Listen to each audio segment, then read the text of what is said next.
लखनऊ से। राधा वल्लभ जी हरिवंश। महाराज जी, आपके चरणों में कोटि कोटि नमन। महाराज जी, मैं आपके शरणागत हूँ।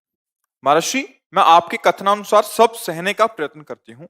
जब लंबे समय तक सहते सहते वही प्रतिकूलता परिस्थिति बार बार सामने आती है, तो एक समय ऐसा आता है कि अचानक क्रोध का ब्लास्ट हो जाता है और उस समय सब सत्संग, भगवत भाव, धैर्य विस्मरण हो जाता है। बाद में बहुत पश्चाताप होता है और भजन बाधित होता है। महाराज जी, ऐसे में मैं क्या करूं? देखो, क्रोध क्यों आता है उसका कारण समझिए। क्रोध की स्वयं की सत्ता नहीं है, वो कामना से आता है।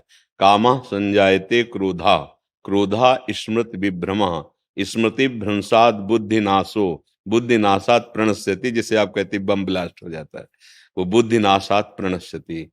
जब हमारे अंदर चाह होती है अनुकूलता की, तब हमें प्रतिकूलता में दुख का अनुभव होता है।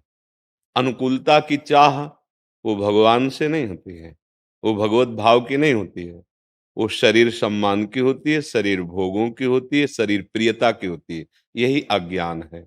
अज्ञान के कारण ही हमारे अंदर कामना, चाह, वासना, स्पृहा, तृष्णा ये रहती हैं। और इनकी पूर्ति में जब होती है तो लोभ वृत्ति बढ़ती है, और जब इनकी पूर्ति में बाधा पड़ती तो क्रोध वृत्ति आ जाती है। मूल पर दृष्टि डालिए। मूल जो है वो सुख की चाह है, सम्मान की चाह है, आदर की चाह है। ये क्यों है? जब सब में मेरा प्रभु विराजमान है, मुझे अपने कर्तव्य का पालन करना है। हम लोग दुखी तब होते हैं जब हम अपने कर्तव्य के पालन की चेष्टा करते हैं और सामने वाले से कर्तव्य पालन की चेष्टा करवाना चाहते हैं। मेरा तो कर्तव्य है, मैं कर रही हूं, लेकिन आपका क्या कर्तव्य है?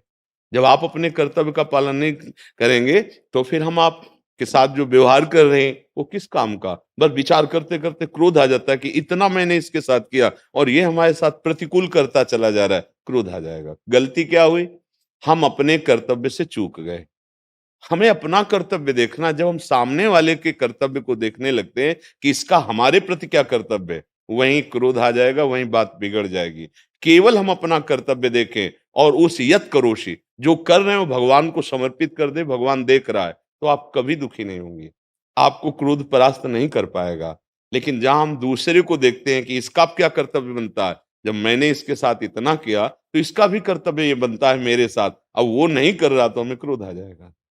हमारी गलती है। इस पर अध्यात्म क्या करता है? अपने को ऊंचाई पे चढ़ाता है, जहां काम, क्रोध, लोभ, मोह, मद मत्सर छू न सके। हाँ, दूसरे पर वो भगवत भाव करता है। जिस समय वो प्रतिकूल व्यवहार कर रहा है उस समय मेरा क्या कर्तव्य है, कभी आप विचलित नहीं होंगी। जब आप उसके कर्तव्य को, उसके व्यवहार को, फिर तो विचलता हो ही जाएगी। अगर हमें प्रतिकूलता मिलती है तो मेरे किन्हीं पापों का शमन करवा रहे हैं भगवान। जो मुझे शारीरिक दंड मिलना चाहिए वो केवल हृदय में जलन मात्र से दूर हो जाता है। अगर हम क्रोध करते हैं तो फिर नया संस्कार बना लेते हैं, फिर नया अपराध बनने की संभावना है। क्रोध से बहुत तरह के अपराध बन जाते हैं। ज्यादा क्रोध बढ़ जाए तो हिंसात्मक वृत्ति आ जाती है। देखो, ये जो मार काट होती है वो क्रोध ही से तो होती है, उसका मूल क्रोध ही तो है। क्योंकि क्रोध से हमारी स्मृति नष्ट हो जाती है कि हमारा कर्तव्य क्या है। स्मृति नष्ट हुई तो बुद्धि का नाश हो, बुद्धि नाश को ही सर्वनाश कहते हैं। बुद्धि गई तो सर्व। जैसे अगर सारथी ड्राइवर नशे में है तो एक्सीडेंट पक्का होगा, और फिर घटना में क्या हो जाए वो तो ऐसे ही। अब इतनी प्रियता थी और धीरे धीरे प्रतिकूलता का इतना भाव बन गया कि जिससे वो प्रियता करता था उसी को जहर दे दिया। उसी के साथ ऐसे मृत्यु का खेल खेलने लगा। हुआ क्या? सही माने में प्यार नहीं था।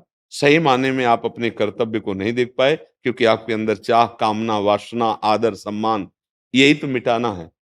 संसार में इसी की सत्ता मानी जाती है। परमार्थ इसी की सत्ता को मिटा देता है।